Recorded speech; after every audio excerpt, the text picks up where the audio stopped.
Assalamu alaikum everyone. I hope you're all doing great. I welcome you all to your favorite physics channel, College Physics. Here you will find work solutions of all O and A level past papers solved by teachers and A-star students. So subscribe to our channel and forward it to other Cambridge learners. Thank you.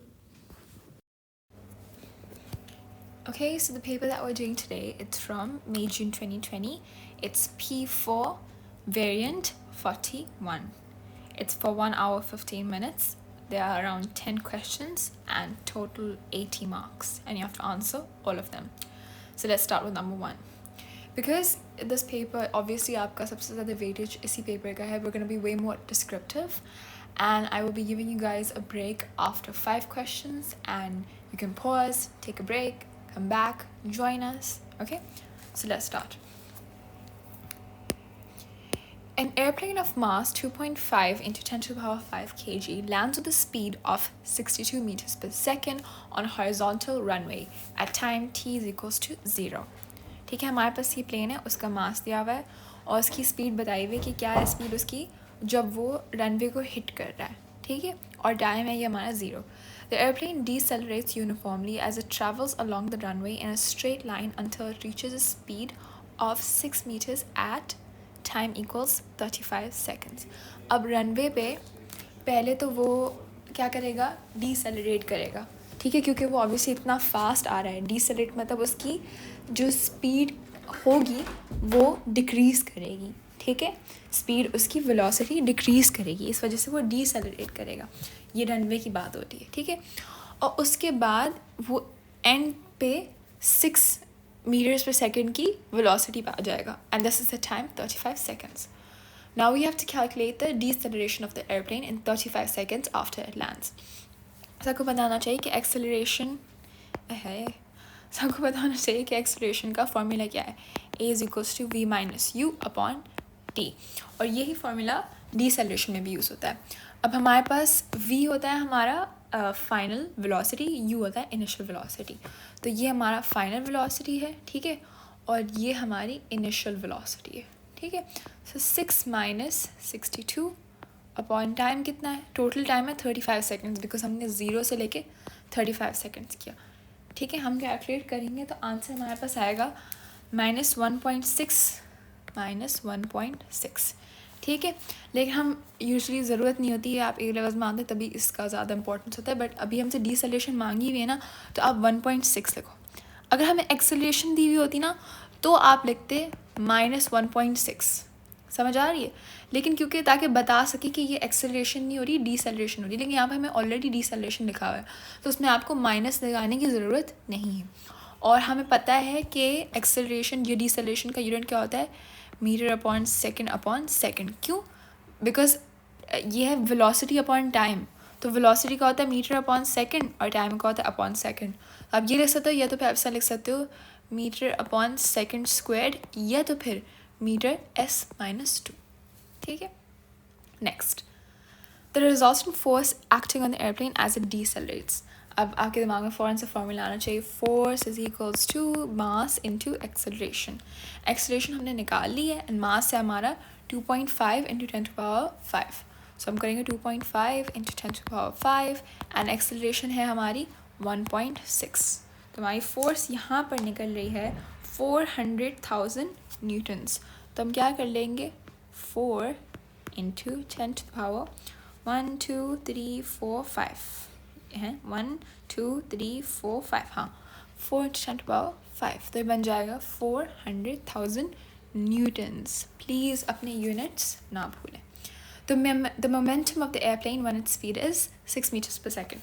Momentum का formula क्या होता है, momentum का formula होता है mass into velocity. वापस से मास हमारे पास है 2.5 into 10 to power 5 and speed हमें दी हुई है 6 मीटर्स पर सेकेंड. तो mass into 6 metres per second. तो मोमेंटम यहाँ पर हमारा बन रहा है 1,500,000. तो हम इसको इस तरीके से लिख लेंगे. देखिए 1,500,000, तो हम यहाँ कॉमा लगा देंगे. तो 1 2 3 4 5 6. समझ आ रहा है आप लोगों को, तो हम इस तरीके से कर लेंगे 1.5 इंटू 10 टू पावर 6. ठीक है, this is the 10. Let's move on. At time t is equals to 35, the airplane stops decelerating and moves along the runway at constant speed of 6 meters per second for a further 15 seconds. अब ये हुआ क्या है, मैं आप लोगों को समझाती हूँ. अब हमें इसका डायग्राम बनाना है. हमें we have to sketch the shape of the graph for the distance traveled by the airplane along the runway between t0 and t50, and you are not required to calculate the distance values.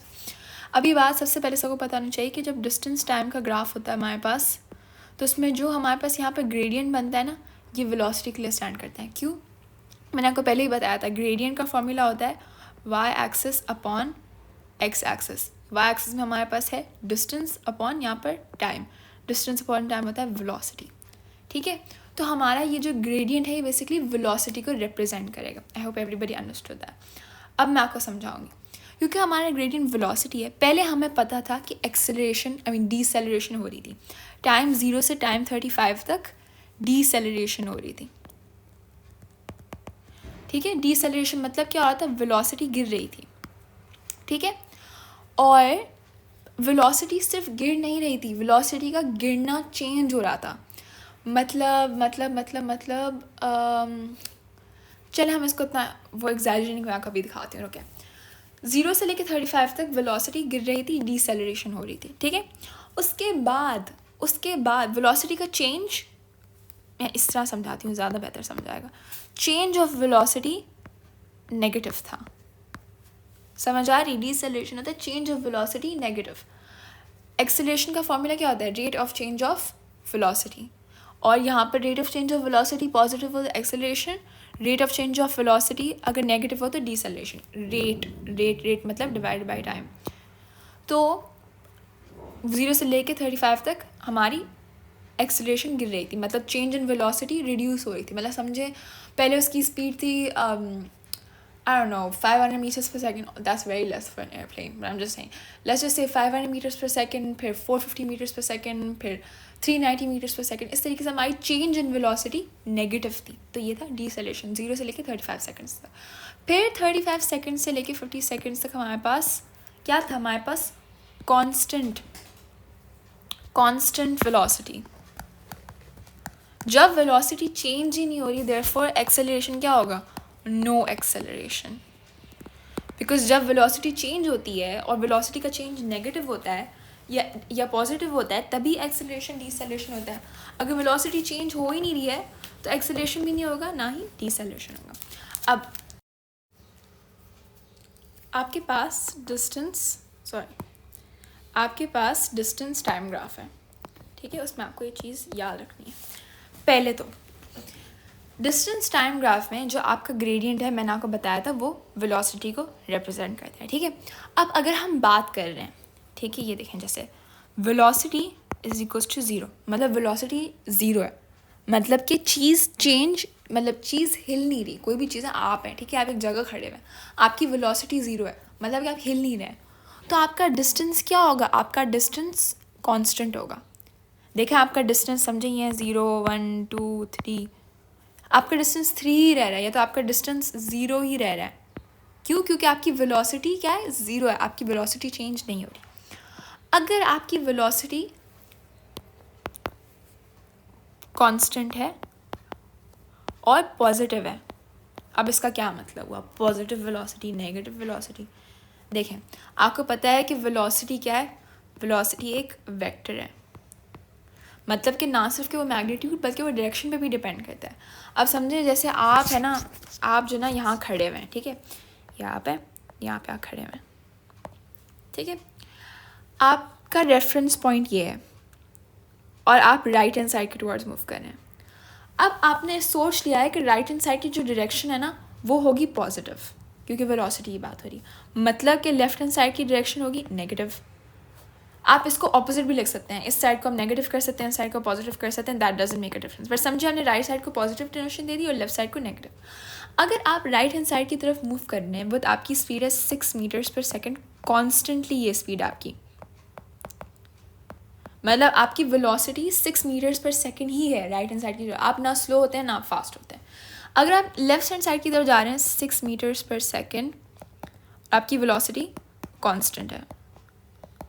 लेकिन इस तरफ negative है क्योंकि आपकी direction change हो गई। समझ आ रहा है? पॉजिटिव नेगेटिव वेलोसिटी सिर्फ आपकी डायरेक्शन पे डिपेंड करता है। अब मैंने आपको क्या बोला, यहाँ पर आपकी वेलोसिटी कांस्टेंट है लेकिन पॉजिटिव है, मतलब आप समझे राइट हैंड साइड की तरफ जा रहे हैं लेकिन आपकी स्पीड कांस्टेंट है।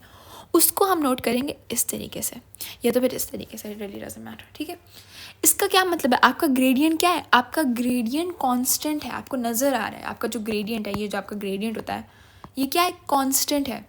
आपकी डिस्टेंस इंक्रीज हो रही है, उसके साथ साथ टाइम इंक्रीज हो रहा है। ठीक है, लेकिन आपका ग्रेडियंट कांस्टेंट है, मतलब आपकी वेलोसिटी कांस्टेंट, वेलोसिटी चेंज नहीं हो रही। अगर आपकी वेलोसिटी कांस्टेंट है लेकिन नेगेटिव में, मतलब कि समझो आप constantly 6 metres per second move करें दूसरी डायरेक्शन में, तो वो होगा इस तरह या तो फिर इस तरह।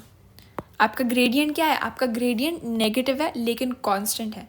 यहाँ पर आपका ग्रेडियंट पॉजिटिव है, एवरीबॉडी नोज कि ये पॉजिटिव ग्रेडियंट है। ठीक है, और एवरीबॉडी नोज कि ये नेगेटिव ग्रेडियंट है, लेकिन कांस्टेंट ग्रेडियंट है। ये नोटिस करें कि ग्रेडियंट चेंज नहीं हो रहा, कांस्टेंट है।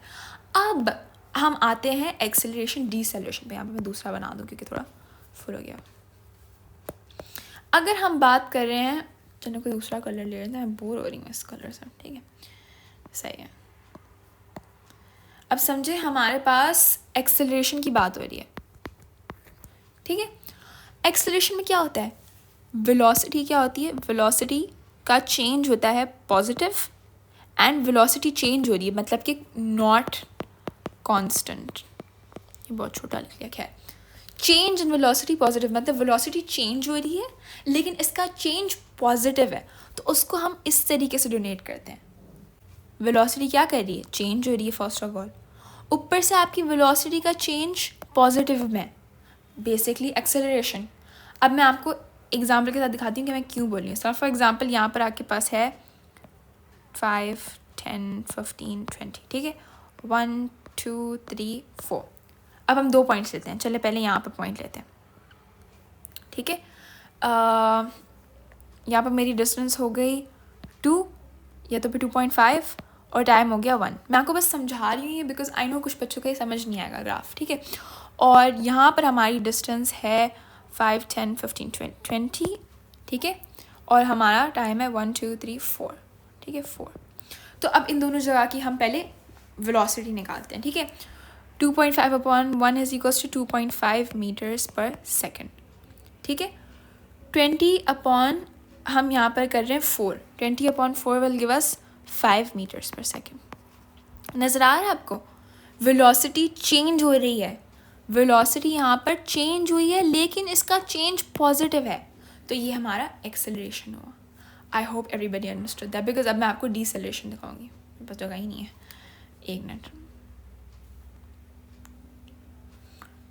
अब यहाँ पर हम, ठीक है, अब मैं आपको डीसेलरेशन दिखाऊंगी।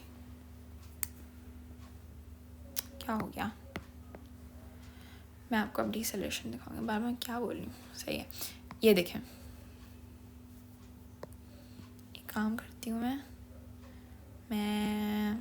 इसी को इरेज कर देती हूँ। मेरे पास यहाँ पर जगह नहीं है, सॉरी।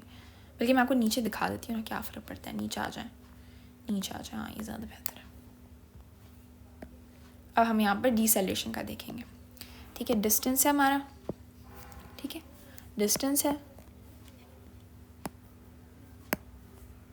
डिस्टेंस है। ठीक है, और टाइम। अब हम डीसेलरेशन का पढ़ेंगे।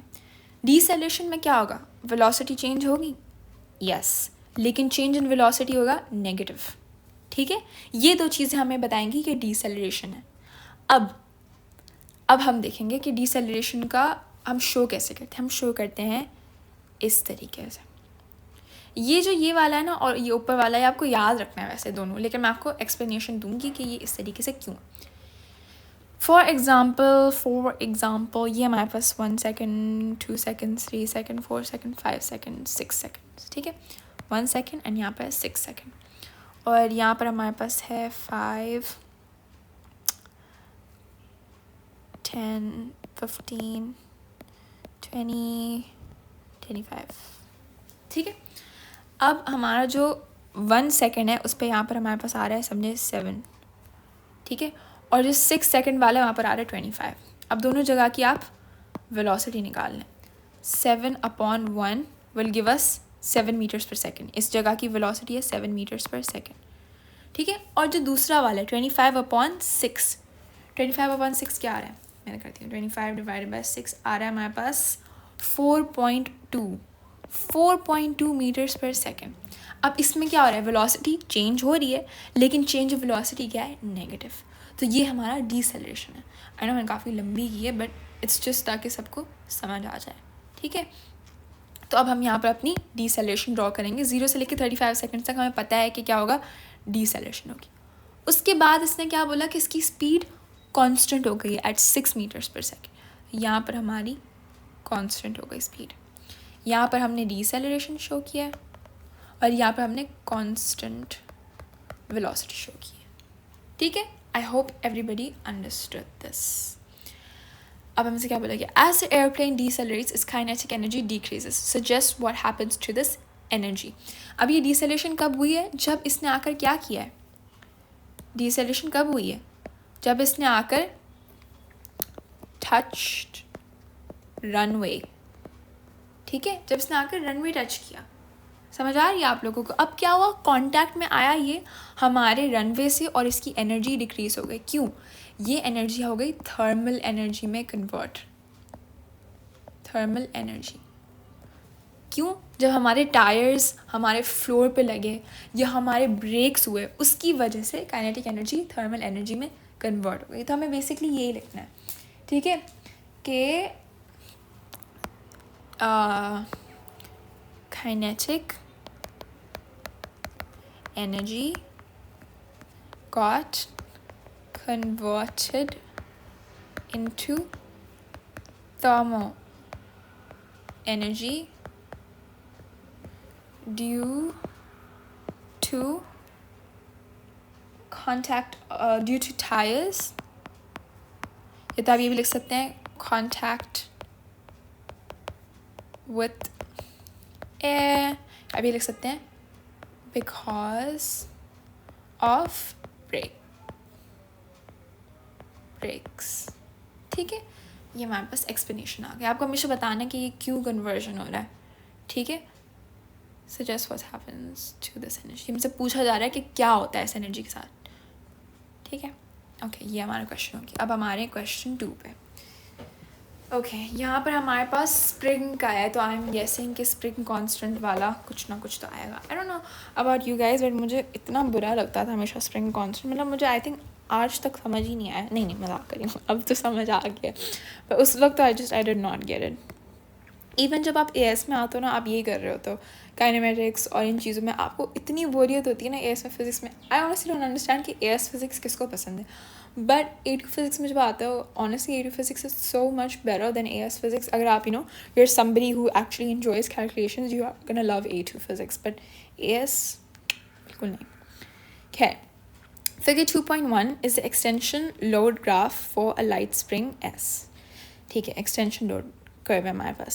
State the range of flows for which S obeys Hooke's law. अब Hooke's law क्या होता है, F is equals to kx. ठीक है. मतलब कि क्या है, force is equals to Hooke's constant और इंटू डिस्टेंस. अब ये तो कांस्टेंट है, तो क्या होना चाहिए, इसकी वजह से F रिलेटेड होना चाहिए डायरेक्टली प्रोपोर्शनल टू x. के समझे डिस्टेंस कॉन्स्टेंटली इंक्रीज हो रही है, तो उसके साथ साथ फोर्स भी कॉन्स्टेंटली इंक्रीज होनी चाहिए. अब यहाँ पर हम नोटिस कर रहे हैं कि ये हमारी डिस्टेंस ऑब्वियसली x और ये हमारा फोर्स है. दोनों चीज़ें डायरेक्टली प्रोपोर्शनल हैं यहाँ तक. यहाँ पर आकर ये चीज़ें डायरेक्टली प्रोपोर्शनल नहीं है. यहाँ पर देखें क्या हो रहा है, ये देखें क्या हो रहा है, ये एक्सेलरेशन हो रही है.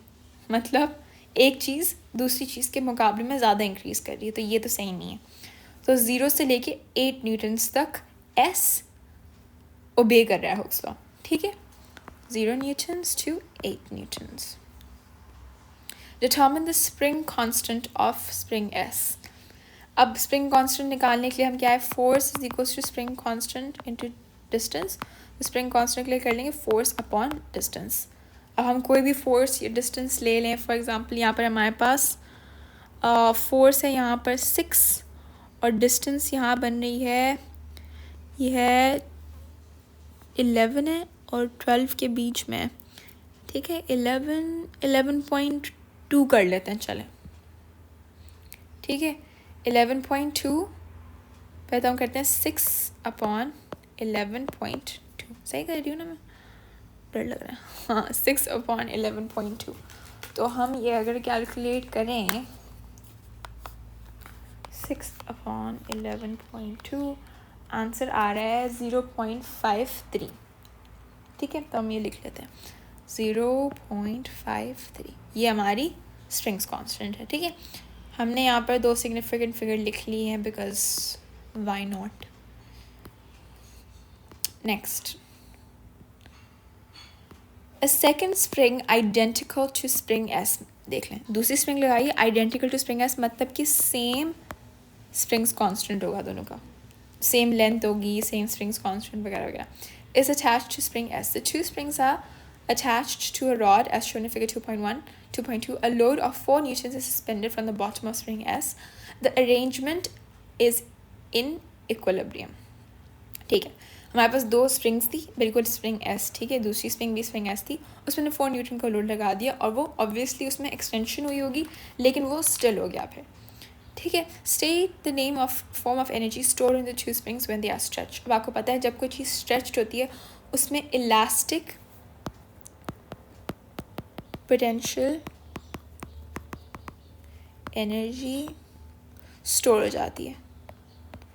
अब जब आप इलास्टिक पोटेंशियल एनर्जी स्टोर होती है ना, उसको वो हेल्प करती है कि वापस अपनी पोजीशन में वो रिटर्न हो, समझ आ रहा है आपको, यही एनर्जी हेल्प करती है कि आप स्प्रिंग को खोलते हैं, आपकी जो आपने वर्क किया ना उसके थ्रू उसके अंदर इलास्टिक पोटेंशियल एनर्जी भर जाती है और आप जैसे ही छोड़ते हैं वो खुद ब खुद वापस अपने ओरिजिनल शेप में आ जाता है बिकॉज ऑफ दिस एनर्जी, ठीक है। अब क्या बोल रही थी मैं, हाँ, डिटर्मिन द एक्सटेंशन मतलब कि हमें बताना है कि इसने कितना डिस्टेंस से एक्सटेंड किया है, ठीक है। वापस से वही आ रहा है Hooke's law, F is equals to kx। अब हमें पता है कि फोर्स कितना है, 4 न्यूटन, ये हम पर स्प्रिंग की बात कर रहे हैं, दोनों स्प्रिंग पे 4 न्यूटन लग रहा है, समझ आ रही है। स्प्रिंग कॉन्स्टेंट था 0.53 x यहाँ पर, तो अगर हम x की वैल्यू निकालें तो हमारे पास आ रहा है 7.5 सेंटीमीटर्स, लेकिन हर स्प्रिंग ने अगर 7.5 का एक्सटेंशन किया हो तो टोटल एक्सटेंशन कितना होगा, ×2 = 15 सेंटीमीटर्स, ठीक है। The load is carefully increase to 6 newton in total. अब क्या हुआ, लोड इंक्रीज हो गया तो मतलब फोर्स इंक्रीज हो गई, मतलब वही वेट इंक्रीज हो गया। अब हमें निकालना है calculate the distance moved by the load to the new equilibrium position as the load increase from 4 newton to 6 newton. अब पहले हमारी एक्सटेंशन थी 15 सेंटीमीटर, अब जो हमारी नेक्स्ट हमें बताना है कि अब इसमें कितना और इजाफा हुआ है। हमें ये नहीं बताना कि 6 न्यूटन लगाया तो नई एक्सटेंशन कितनी होगी, ये नहीं बताना, हमें बताना है कि 15 सेंटीमीटर से और कितना ज़्यादा उसने इंक्रीज़ किया है। तो हम क्या करेंगे, एग्जैक्ट वही प्रोसीजर बट यहाँ पर 6 न्यूटन यूज़ करेंगे। 0.53 इज इक्वल टू एक्स यहाँ पर हमारे पास आ रहा है 11.3। अब अगर हम इसको 2 से मल्टीप्लाई कर दें 22.6, ये हमारा नया डिस्टेंस है। पहले इसने 15 सेंटीमीटर ट्रैवल किया, देखिए ये हमारी स्प्रिंग है नॉर्मल, ठीक है। फिर ये स्प्रिंग एक्सटेंड हुई, यहाँ पर 15 सेंटीमीटर इसका बड़ा, ये इसके नॉर्मल उससे, ठीक है, ये इसका नॉर्मल था, नॉर्मल लेंथ थी, ये नॉर्मल लेंथ से 15 सेंटीमीटर इंक्रीज हुई। फिर हमने दूसरा लोड लगाया, ये इसकी नॉर्मल है और ये अब बड़ा इसका 23 एग्जाम्पल, समझ आ रहा है आपको, ये चीज़ हुई है 15 से ये 22.6 पे चला गया। अब हमें बताना है कि इनकी डिफरेंस क्या है, मतलब यहाँ से और यहाँ पर डिफरेंस क्या है। तो हम करेंगे 22.6 माइनस 15, आंसर आ रहा है 7.6 सेंटीमीटर्स, यूनिट याद रखें, ठीक है। So let's move on to our next question. Okay, आज सारे ऐसे सवाल क्यों आ रहे हैं जो मुझे नहीं पसंद, खैर कोई बात नहीं। Figure 3.1 shows gas trapped in a steel end of a tube by a dense liquid। ठीक है, यहाँ पर हमारे पास एक ट्यूब है, उसकी एक साइड बंद है, यहाँ पर उसमें एक गैस ट्रैप है और यहाँ पर एक डेंस लिक्विड डाला गया। The scales marked show on the sealed end of the tube is calibrated to read the volume of gas trapped above the liquid. ठीक है, हमें पता है कि यहाँ पर जो वॉल्यूम ऑफ गैस जो ट्रैप्ड है वो है 6 centimetre cube. The pressure of the atmosphere is 1 into 5 to the power 10 to the power 5 pascals. State how figure 3.1 shows that the pressure of the trapped gas is equal to the pressure of the atmosphere. अब इसका मतलब क्या? पहले तो उसने confirm कर दिया कि प्रेशर जो ट्रैप गैस का है वही प्रेशर हमारे एटमॉस्फेयर का है, लेकिन हमें ये कंफर्म करना है, मतलब हम बता रहे हैं कि ये क्यों है. अब मैं आपको एक एग्जांपल देती हूँ, ठीक है. समझिए हमारे पास एक ट्यूब है, उसकी एक एंड क्लोज है, ठीक है. यहाँ पे पास लिक्विड भरा हुआ है. अब अगर ये बाहर प्रेशर है और अंदर भी एक प्रेशर है, अगर अंदर का प्रेशर ज़्यादा हो तो क्या होगा? ये लिक्विड को नीचे धक्का मारेगा और हमारा लिक्विड आ जाएगा यहाँ पर और ये आ जाएगा ऊपर. नज़र आ रहा है आपको? अगर अंदर का प्रेशर ज़्यादा होता तो लिक्विड नीचे मूव करता, प्रेशर लगता उस पर और हमारा लेवल जो है ना लिक्विड का वो चेंज हो जाता. लेकिन यहाँ पर लिक्विड का लेवल एक ही है, मतलब कि जो प्रेशर यहाँ लग रहा है वही प्रेशर यहाँ भी लग रहा है. तो हम इसी को लिखेंगे यहाँ पर, ठीक है, कि liquid at both ends of the tube, okay, is at equal height. ठीक है. Explain in terms of momentum of the molecules why the gas trapped exerts a pressure. अब हमें से पूछा गया कि ये प्रेशर क्यों exert कर रही है गैस, ठीक है. अब मैंने पहले भी के बारे में बात की है हमारे दूसरे वेरिएंट्स में, जब हमने P2 और P6 का किया था कि ये क्यों प्रेशर होता है, मतलब किस तरीके से प्रोड्यूस होता है. फर्स्ट ऑफ ऑल, ठीक है, gas is always moving. Okay, gas particles collide with the wall. इससे क्या होता है? जब गैस पार्टिकल्स वॉल से कोलाइड होते हैं तो उनका मोमेंटम चेंज होता है. मोमेंटम का क्या फॉर्मूला है? मोमेंटम से मास इनटू वेलोसिटी. अब उनकी वेलोसिटी चेंज होगी तो क्या होगा? Change in momentum. जब हमारा मोमेंटम चेंज होता है तो फोर्स प्रोड्यूस होती है. I told everybody about this कि rate of change of momentum is force. Force is equals to rate of change of momentum. मतलब force is equals to change of momentum upon change of time, क्योंकि rate है, rate का मतलब change of time. हमेशा momentum change होने के rate को की वजह से एक force produce होती है. वही force क्या होता है? उससे pressure लगता है, because pressure is equals to force upon area. Pressure due to force. ठीक है. I hope everybody understood that. अच्छा. More of the dense liquid is poured into the open end of the tube. The level of the liquid surface in both the sealed and the open ends of the tube rises as shown in the figure. मतलब कि हमारा जो closed end था, ठीक है, जिसमें tapped air थी, ठीक है, वो भी राइज हुआ 60 से 50 सेंटीमीटर पर हुआ. मतलब क्या हुआ? एरिया कम हुआ, वॉल्यूम कम हुई. अब और नेक्स्ट हमारे पास क्या है? इसका भी यहाँ से लेके बेसिकली इतना इंक्रीज हुआ, ठीक है. तो अब क्या लिखा हुआ है कि the temperature of the trapped gas and the atmospheric pressure both remain constant. In the sealed end of the tube, the volume of the trapped gas is 50 centimeter cube.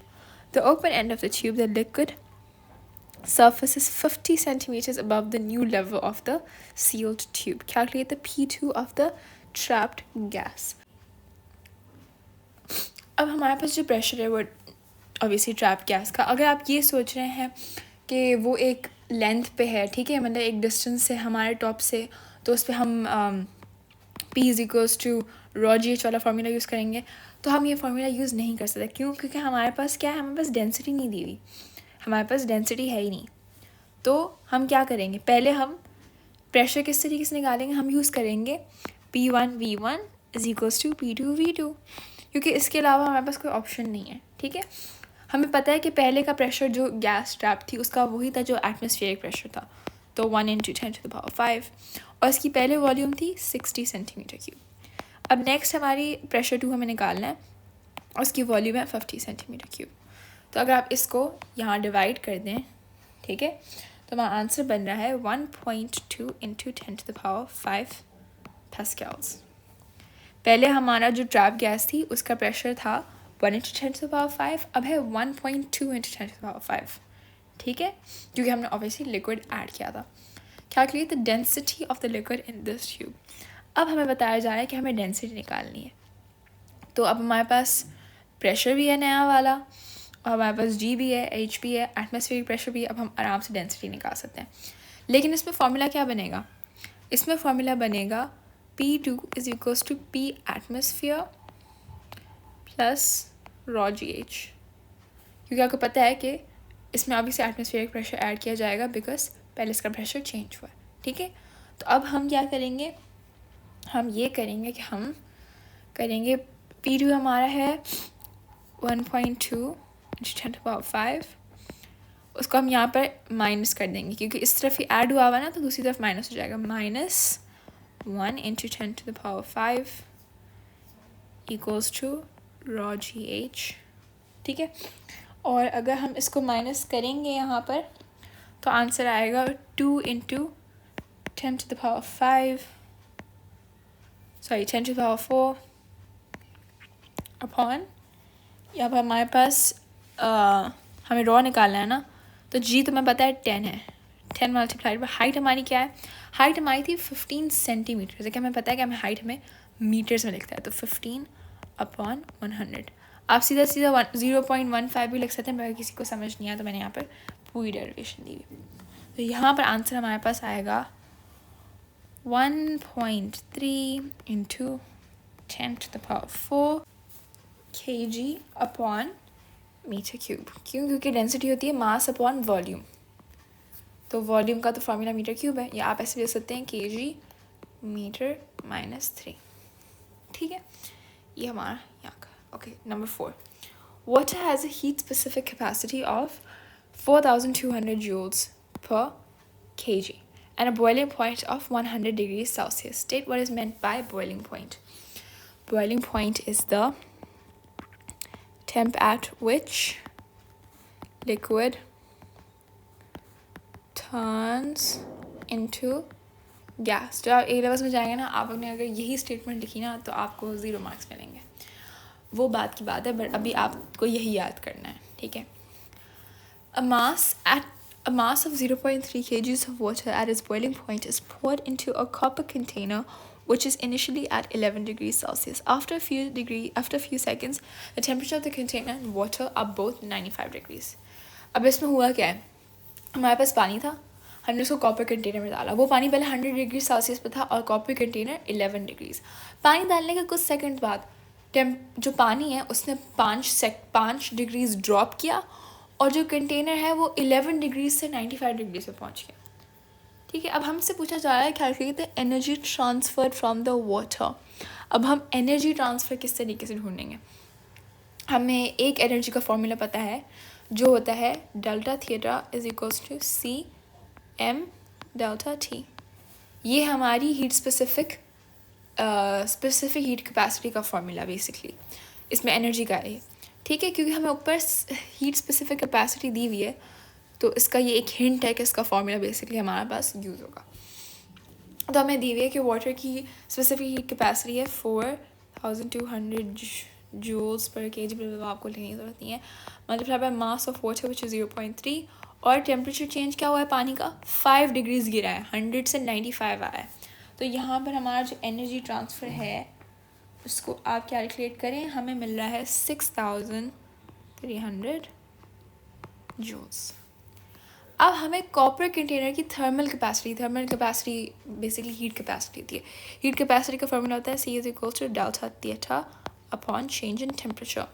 अब कंटेनर का टेम्परेचर क्या change हुआ, 11 से हो गया 95 तक, तो हम बेसिकली करेंगे 95 - 11, ये हमारा टेम्परेचर चेंज होगा और हमारा जो एनर्जी चेंज है वो ये है।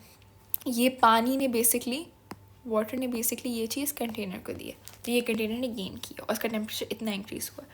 तो अगर हम ये हमारे उसमें इनपुट करते हैं तो will be 6300 upon 95, 6300 upon 95 minus 11, और आंसर यहाँ पर हमारे पास आ रहा है, ये मैं कैलकुलेट करूँ, 6300 अपॉन 95 माइनस 11, आंसर आ रहा है हमारे पास 75। क्या 75 ऊपर हमारे पास जूल्स है अपॉन केल्विन। ठीक है, I hope everybody understood that. Next, explain in terms of molecules why evaporation causes the temperature of the remaining water to decrease। अब ये सबको पता है कि मैं आपको पहले उर्दू में समझाती फिर we're gonna write it down, ठीक है। Everybody knows कि जब आपके पास you have water, right, and there's a specific attraction which basically keeps all the liquid molecules together. When we have specific molecules जिनके पास दूसरे molecules से ज़्यादा energy होती हैं, वो यूज़ करते हैं उस energy को, they do work. Everybody knows work is equals to energy. So change in energy is equals to change in work. वो energy lose होती है, उसमें work done किया जाता है ताकि वो attraction forces छोड़ें और liquid से gas में convert हो। उस तरीके से क्या हो रहा है, energy use हो रही है। जब energy use होगी तो क्या होगा, temperature गिरेगा। समझ आ रही है? So how are we gonna write this down? Okay, we're gonna say more, क्या हो रहा है, more energetic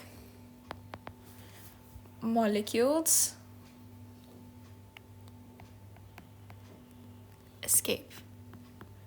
ठीक है, किस तरीके से, हमें पहले बताना है कि they use their energy and do work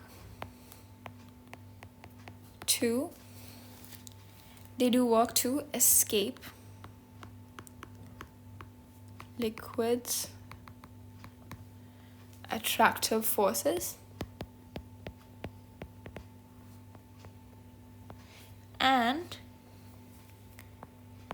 convert into gas molecules। ठीक है, therefore total average energy क्या होगी, डिक्रीज होगी ना, क्योंकि कुछ मॉलिक्यूल्स की एनर्जी लूज हो रही है, तो टोटल सारे मॉलिक्यूल्स की average energy decreases, which decreases temperature। समझ आ गया सबको, I hope। Okay, let's move on to number 5. The distance between the center of a thin converging lens and each principal focus is 5 centimeters. Describe what is meant by the principal focus for a, ये focal length का बताया कि focal length हमारे पास 5 centimeters। Describe what is meant by the term principal focus for a thin converging lens।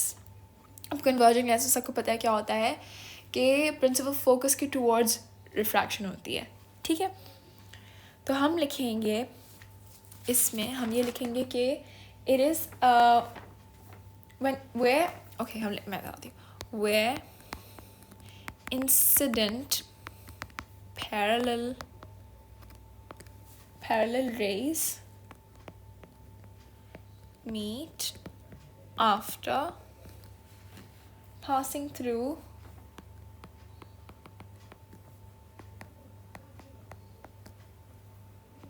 the lens। ठीक है, it, ये तो हम ये भी लिख सकते हैं, it exists on the principal, it exists on the principal axis। अब हमें पता है कि मैं आपको दिखा देती हूँ, ये हमारा प्रिंसिपल एक्सिस है। ठीक है, ये क्यों नहीं हो रहा था, ये हमारा प्रिंसिपल एक्सिस है। ठीक है, यहाँ पर फोकल पॉइंट है, क्यों, इस पे होगा क्या, ठीक है, प्रिंसिपल फोकस पे क्या होगा, समझिए यहाँ पर हमारे पास पैरेलल लाइन आ रही है बहुत सारी, they're all going to retract towards this। समझ आ रही है सबको, towards the principal focus। so हमने बेसिकली वही चीज़ लिखी है। okay, the lens is use as a magnifying glass. अब सबको मैग्नीफाइंग ग्लास का ये पूरा याद होना चाहिए कि इसमें होता क्या है क्या नहीं. ठीक है, नाउ हमें बताना है कि क्या होता है. ये हमें पता है कि इमेज हमेशा मैग्नीफाइंग ग्लास में एनलार्ज होती है. इमेज वर्चुअल होती है, रियल नहीं होती. क्यों? अगर हमारे पास लाइट यहाँ से आ रही है और इमेज यहाँ प्रोड्यूस हो रही है तो वो होती है रियल, क्योंकि हम उसको स्क्रीन पे कैप्चर कर सकते हैं. अब इमेज यहाँ है और इमेज के पीछे सॉरी ऑब्जेक्ट यहाँ है और ऑब्जेक्ट के पीछे इमेज बन रही है. अगर ऑब्जेक्ट यहाँ होता, इमेज यहाँ होती, तो फिर हम इमेज को कैप्चर कर सकते स्क्रीन पे, तो वो रियल होती. लेकिन यहाँ पर तो इमेज ऑब्जेक्ट के पीछे बन रही है, तो ये इसको हम स्क्रीन पे नहीं कैप्चर कर सकते. तो it's going to be virtual and it's going to be upright. अगर इस साइड पे होती तो होती इन्वर्टेड और यहाँ पर अपराइट. ठीक है, क्योंकि ये पीछे प्रोड्यूस हो रही है. ये मैं इसको इरेज कर दूँ और ये हमारे पास है अपराइट. ठीक है, अब हमें क्या करना है? Let's read. On figure 5.1 mark both the principal focuses and label each one of them F. अब हमें पता है कि ये प्रिंसिपल फोकस में बताया था इट्स एट 5 सेंटीमीटर्स. ये हमें बता रहा है कि ईच ब्लॉक इज़ 1 सेंटीमीटर. देखिए यहाँ पर बना हुआ है, यहाँ ईच ब्लॉक इज़ 1 सेंटीमीटर. तो यहाँ से लेके ये लो, यहाँ से लेके यहाँ तक 1 सेंटीमीटर, 2 3 4 5. ठीक है, तो यहाँ पर हमारा पहला प्रिंसिपल फोकस है. ठीक है, एंड यहाँ पर 1 2 3 4 5 यहाँ हमारा दूसरा प्रिंसिपल फोकस. ये मैंने बहुत उस साइड बना दिया.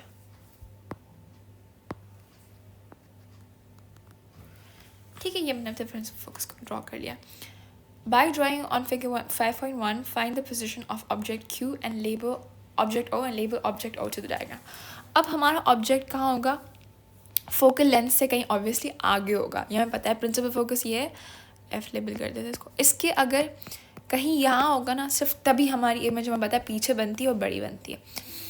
अब हमारी इमेज क्या करती है? वो रिफ्लेक्ट करती है. समझे, यहाँ पर इमेज है, आई मीन ऑब्जेक्ट है, वो रिफ्लेक्ट करता है यहाँ पर और वो उस पर मीट ही नहीं करता. ठीक है, आपको पता है ये बात. तो उसे मीट ही नहीं करेगा यहाँ पर फोकल पॉइंट पर, तभी इमेज नहीं बनती. तो वो क्या करता है? पीछे पीछे रिफ्लेक्ट होता है. ओके, तो हम क्या करेंगे? सबसे पहले हम अपना जो फोकल पॉइंट है दूसरा वाला, उस तक हम यहाँ से लाइन बनाएंगे इमेज से. देखिए मैं आपके सामने बना रही. इमेज से हमारा फोकल पॉइंट की लाइन बन रही है. ठीक है, ये हमारा पहला है. दूसरा हम बिल्कुल सेंटर के थ्रू डालेंगे इमेज से.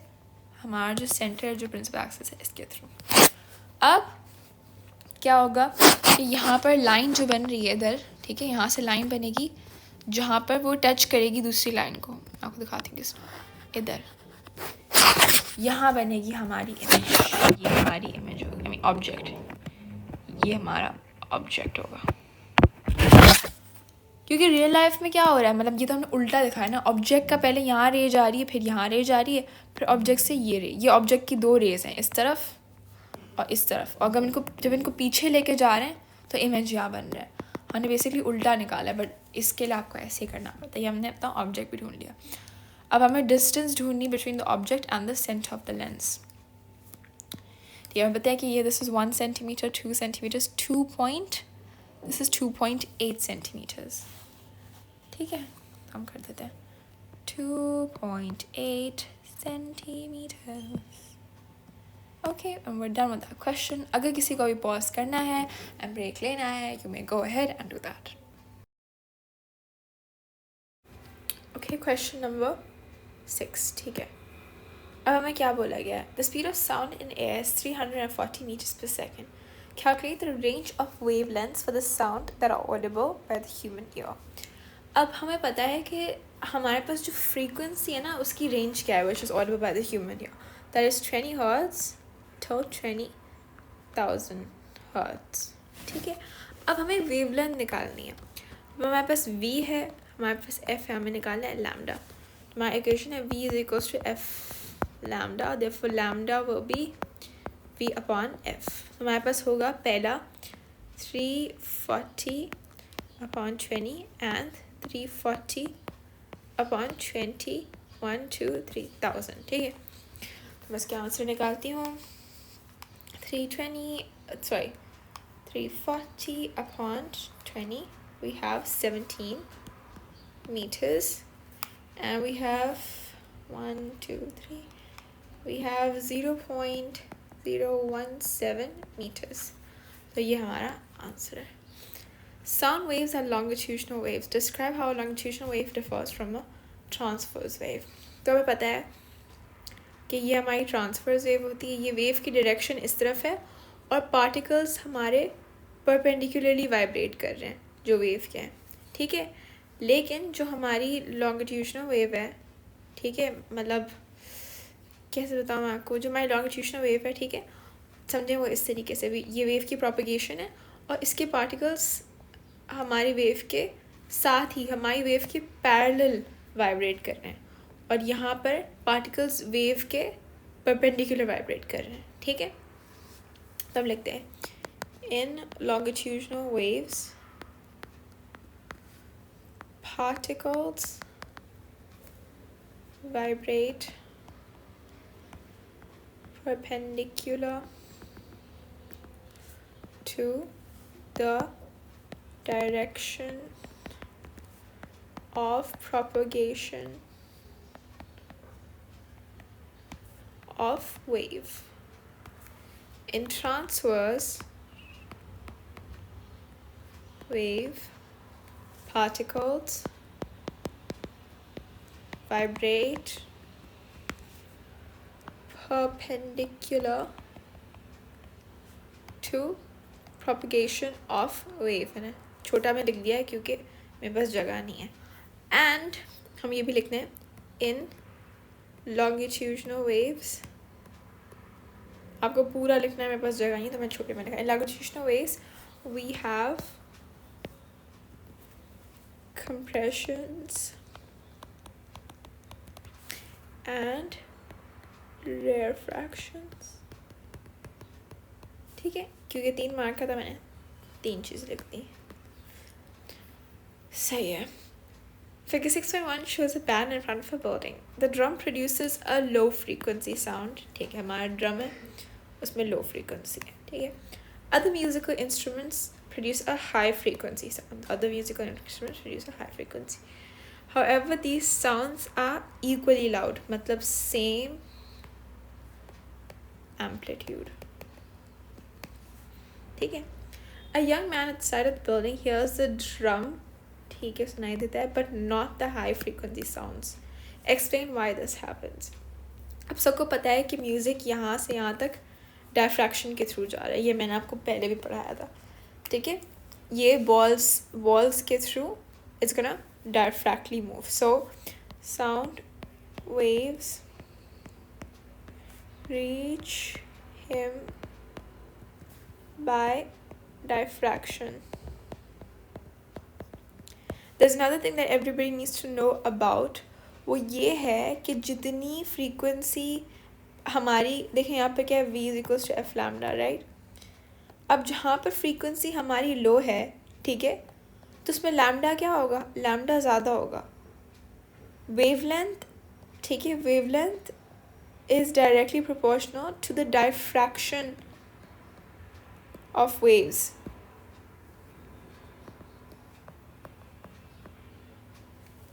समझ आ रहा है सबको? मतलब जितनी ज़्यादा वेवलेंथ है उतना ही ज़्यादा डायफ्रैक्शन होगा वेव्स का. This is a rule that everybody needs to know. तो हम यहाँ पर लिखते हैं higher frequency equals lower lambda. ये आप properly लिखेंगे. Higher frequency means lower frequency means higher lambda या higher wavelength आप properly लिखेंगे. Therefore there is more diffraction as they are proportional. ठीक है, ये हमारा ये क्वेश्चन हो गया. Number 7. An electromagnetic consists of a solenoid X that is made up of copper wires. The solenoid contains an iron core. Explain why the structure of copper makes it a suitable material for the wire. अब copper को हम wire के तौर पे क्यों use कर रहे हैं? Because it's a metal, it has free electrons and सबको पता होना चाहिए copper is a great conductor of electricity. तभी हमारे सब वायर्स में कॉपर ही यूज़ होता है,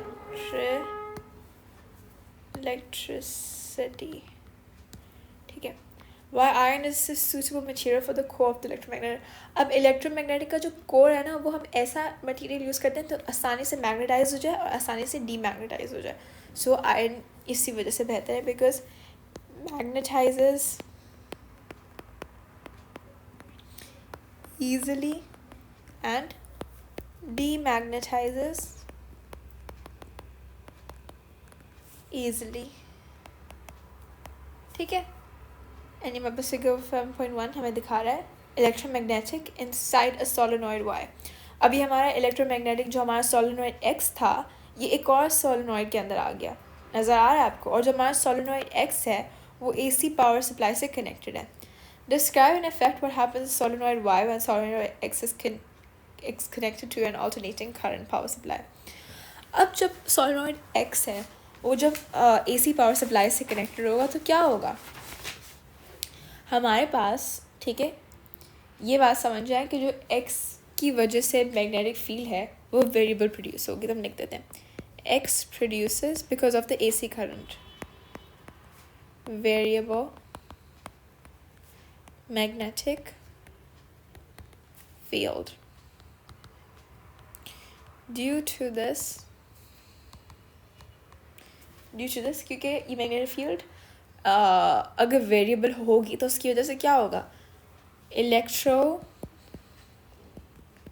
magnetic induction in solenoid Y,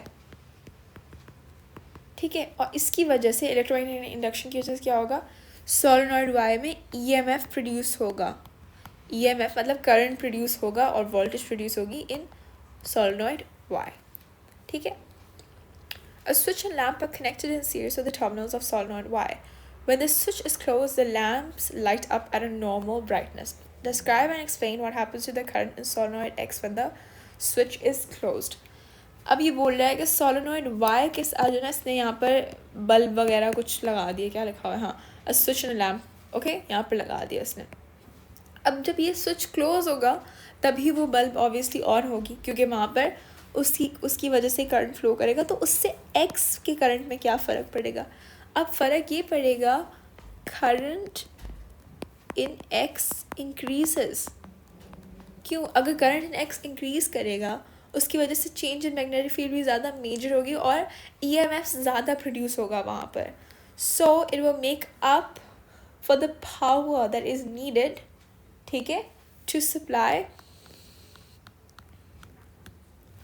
power for the lamp in circuit solenoid, या तो solenoid Y, ठीक है। Okay, next question 8. The power supply used in an electric vehicle contains 990 rechargeable cells, each of electromotive force 12 volts, ठीक है। हमारे पास 990 rechargeable cells हैं और each cell में EMF है 1.2 volts। तो total EMF कितनी होगी, हम करेंगे 990 into 1.2 volts equals total volt, ये हमारे total volts, ठीक है। The cells are contained in packs in which the cells are series with each other. अब सीरीज में क्या होता है, वोल्टेज होता है ऐड, ये पता होना चाहिए सबको, ठीक है। सीरीज में वोल्टेज ऐड होता है। The EMF of each pack is 54 volts. अब हमें पता है कि 1.2 वोल्ट्स के, ठीक है, बहुत सारे रिचार्जेबल सेल्स कनेक्ट हुए हुए हैं और वो 50 वोल्ट्स बना रहे हैं। अब हमें बताना है कि calculate the number of PACS in power supply. अब पूरी पावर सप्लाई में हमारे पास कितने नंबर ऑफ पैक्स हैं, हमें ये नहीं बताना कि पैक्स के अंदर कितने वो हैं, कितने रिचार्जेबल सेल्स हैं। अगर हमें ये पूछा होता ना कि एक पैक के अंदर कितने रिचार्जेबल सेल हैं, तो हम करते 54 डिवाइड बाय 1.2। क्यों? इससे पता चल जाता कि कितने हमारे पास 1.2 के रिचार्जेबल सेल्स हैं। लेकिन हमसे ये नहीं पूछा, हम पूछा क्या कि the number of PACS in the power supply. अब इससे क्या होगा, टोटल नंबर ऑफ वोल्टेज होगी रिचार्जेबल सेल्स की, उसको हम डिवाइड करेंगे पैक की वोल्टेज से, तो उससे हमें पता चलेगा। तो हम करेंगे 990 मल्टीप्लाइड बाय 1.2, ये हमें टोटल वोल्टेज मिल रही है और ये हमें एक पैक की वोल्टेज है 54। इससे हमें पता चलेगा कि टोटल पैक्स कितने हैं। ठीक है, I hope everybody understood that. और इसका आंसर होगा 22 पैक्स। आपको पैक्स लिखने की ज़रूरत नहीं है, मैंने ही लिख दिया है। When in use, each pack supplies a current of 3.5 amperes. Calculate the rate at which cell is transferring chemical energy to electrical energy. Rate of energy transfer. Rate of energy. Energy के rate को क्या बोलते हैं? Power. Power is equals to energy, ये तो पे work upon time. तो यहाँ पर हमें करंट दिया हुआ है और वोल्टेज दी हुई है, तो हम निकालेंगे P is equals to IV. लेकिन हमें पूछा गया है calculate the rate at which each cell, एक सेल के कितनी पावर मांगी गई है। तो हमें बताए कि हमारे पास करंट होगा 3.5 और वोल्टेज होगी 1.2। हम वोल्टेज 54 नहीं यूज़ करेंगे बिकॉज वो पैक की वोल्टेज है। ठीक है, तो आंसर आएगा पावर का हमारे पास, let me just calculate it, 4.2 volts. ठीक है, the packs are connected in parallel to supply a large current to drive the electric vehicle. Explain why it is necessary to use thick wires in this current. So आपको पता है कि higher thickness of wires equals lower resistance. क्यों? सबको ये formula पता चल, resistance equals to resistivity length upon area. ठीक है, ये सबको पता होना चाहिए। अब लेंथ अगर हमारे पास एरिया अगर हमारे पास इंक्रीज हो रहा है, ऑब्वियसली थिकनेस से एरिया क्रॉस सेक्शन इंक्रीज हो रहा है, तो रेजिस्टेंस डिक्रीज होगी। अगर रेजिस्टेंस डिक्रीज होगी तो क्या, उतनी ज़्यादा हीट प्रोड्यूस नहीं होगी। ठीक है, सो क्या होगा, लेस थर्मो एनर्जी प्रोड्यूस भी लिख सकते हैं, या रिलीज भी लिख सकते हैं, या वेस्टेड भी लिख सकते हैं। और कम गर्माहट की वजह से क्या होगा, less chances of insulation of wire melting. ठीक है, okay, next, number 9. Describe how a digital signal differs from an analog signal. You may use a diagram. अब सबको पता है कि डिजिटल सिग्नल में हाई एंड लो हमारे पास सिग्नल्स होते हैं। ठीक है, 0 और 1। एनालॉग में हमारे पास बहुत सारे होते हैं। ठीक है, तो डिजिटल सिग्नल में क्या होता है, हाइज एंड लोज, और एनालॉग सिग्नल में क्या होता है हमारे पास, वेरिइंग सिग्नल्स। ठीक है, और यहाँ पर हम ड्रॉ भी कर देते हैं। ये हमारे पास है डिजिटल सिग्नल, इस तरीके से होता है डिजिटल सिग्नल। ठीक है, एंड ये हमारे पास एनालॉग सिग्नल। ठीक है, next, in the appropriate box draw the symbol for the and gate and the symbol for the or gate. ये हमारा एंड गेट है, इसके आगे अगर मैं डॉट बना दी तो वो एंड गेट बन गया, और ये और गेट का सिंबल है हमारे पास। ठीक है, मैंने बहुत बेकार बनाया है, बट खैर आप अच्छा बना दीजिए। So how the behaviour of the and gate differs from that of the or gate. अब ये बात सबको पता होनी चाहिए कि ये जैसे हमारा एंड गेट, आपको दोनों दिखा देती है, ये हमारा एंड गेट है। ठीक है, क्या हो रहा है, कितनी बुरी ड्राइंग बन रही है आजकल, कोई बात नहीं, क्या फर्क पड़ता है। ये हमारा एंड गेट है और ये हमारा और गेट है। मैं आपको दोनों के इनपुट्स आउटपुट्स के बारे में बताऊँगी। अगर इसका इनपुट 0 0 है, इसका आउटपुट होगा 0, ये तो है, इसका भी इनपुट 0 0 है तो इसका भी आउटपुट होगा 0। अगर इसका इनपुट 1 1 है, आउटपुट होगा 1, इनपुट 1 1, आउटपुट होगा 1। अगर इसका इनपुट 0 1 है तो आउटपुट होगा 0, लेकिन अगर इसका इनपुट 0 1 है तो आउटपुट होगा 1। तो हम लिखेंगे फॉर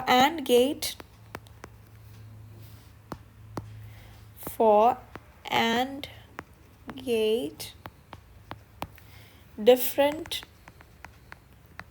inputs. अब सब डिफरेंट इनपुट्स का मतलब ये हो सकता है कि 0 और 1, क्योंकि उसके अलावा कोई आप नंबर यूज़ नहीं करते. हाई होता है, लो होता है. इको हाई मतलब 1, सॉरी लो. फिर एंड गेट हमारे पास डिफरेंट इनपुट्स मतलब लो या तो फिर 0 आउटपुट. और हम और गेट के लिए लिखेंगे फॉर और get different inputs equals high या 1 आउटपुट. ठीक है. Next, an arrangement of logic gates A, B, and C are shown. The arrangement of two inputs X and Y and two outputs P and Q. ठीक है, तो पहले तो हम क्या करते हैं, पूरा इसको फिगर आउट कर लेते हैं, क्योंकि हमें इसके अलावा कोई और इन्फॉर्मेशन नहीं दी हुई है. फिर वो फिल दिस आउट. ठीक है, पहले मैं आपको यहाँ पर इनपुट्स आउट बता देती हूँ. ये हमारे पास एन एंड गेट है यहाँ पर, और ये हमारे पास एन और गेट है. इसका इनपुट अगर 0 0 है, तो अगर हमारा एंड गेट होता तो उसका आउटपुट क्या होता 0, लेकिन क्योंकि ये एन एंड गेट है इसका आउटपुट होगा 1. अगर है 0 1, अब अगर हमारे पास एंड गेट होता तो इसका आउटपुट होता 0, लेकिन ये एन एंड गेट है तो आउटपुट होगा 1. फिर 1 1 का होगा 0. ठीक है. अब ये हमारे पास एन और गेट है. अगर इसका 0 0 होता तो है हमारे पास 1. 0 1 का होगा हमारे पास 0 और 1 1 का होगा 0. ठीक है. अब हमें बोला गया the output P of logic gate has a high state, मतलब यहाँ पर इसका आउटपुट 1 है. अब हमें पता है कि अगर इसका आउटपुट अगर हमारे पास एन और गेट का आउटपुट 1 है तो इसके इनपुट्स दोनों क्या होंगे 0 0. तो हम लिख देते हैं इसके इनपुट्स होंगे 0 0. ठीक है. अब ये आप देखें कि जो वायर है यहाँ पर ये कनेक्ट हो रहा है, यही वायर यहाँ जा रहा है, तो जो नीचे वाला है हमारे पास C, उसका भी ये वाला इनपुट क्या होगा 0. ठीक है. नेक्स्ट चीज़ नोटिस करें, जो हमारे पास एन एंड गेट है इसका आउटपुट अगर 0 है तो इसके दोनों इनपुट्स होने चाहिए 1 1. हमें नज़र आया कि इसके दोनों इनपुट्स एक ही वायर से कनेक्टेड है, तो अगर इसका 1 1 है और ये वायर यहाँ नीचे आ रहा है तो यहाँ पर भी 1 होगा. ठीक है. और आप ये देखें कि जब हमारे पास एन एंड गेट में 0 और 1 होता है, एन एंड गेट में 0 1, तो आउटपुट होता है 0.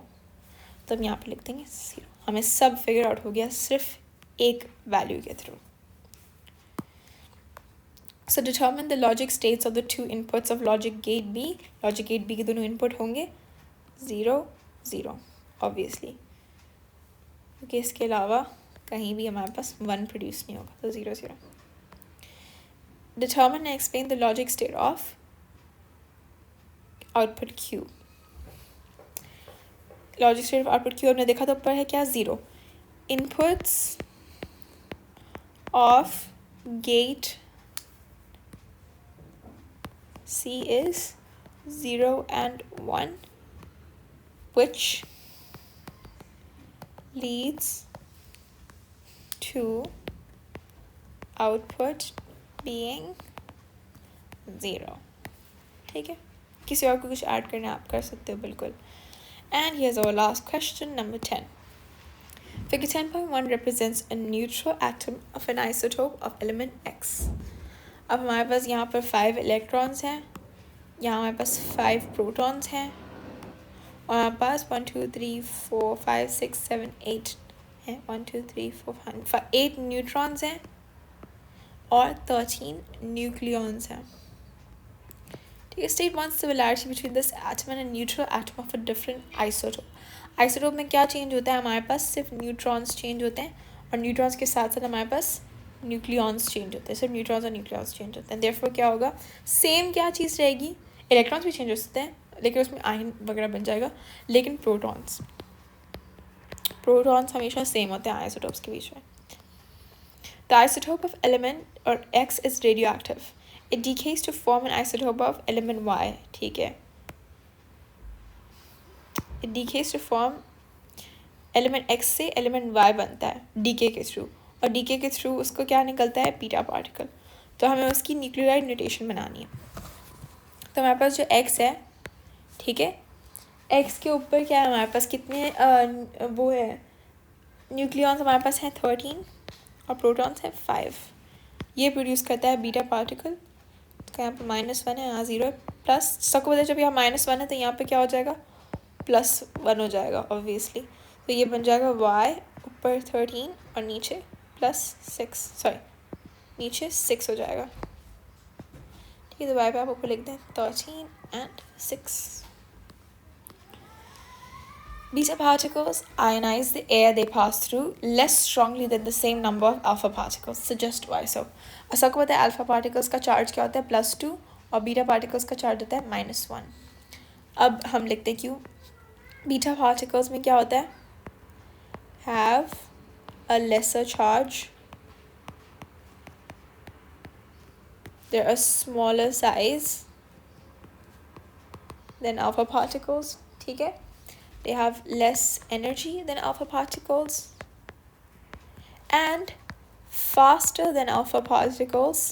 तो इससे क्या फ़र्क पड़ेगा, उनके टाइम कम होगा अपने अराउंड एयर को आयनाइज करने से अल्फा पार्टिकल्स से ज़्यादा, क्योंकि ज़्यादा तेज़ है।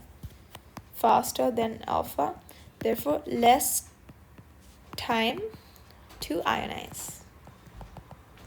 ये आज का हमारा पास्ट पेपर कंप्लीट। आई होप एवरीबडी अंडरस्टूड एवरीथिंग। अगर आपको कुछ समझ नहीं आया please mention it down in the comments below. Thank you so much for joining us.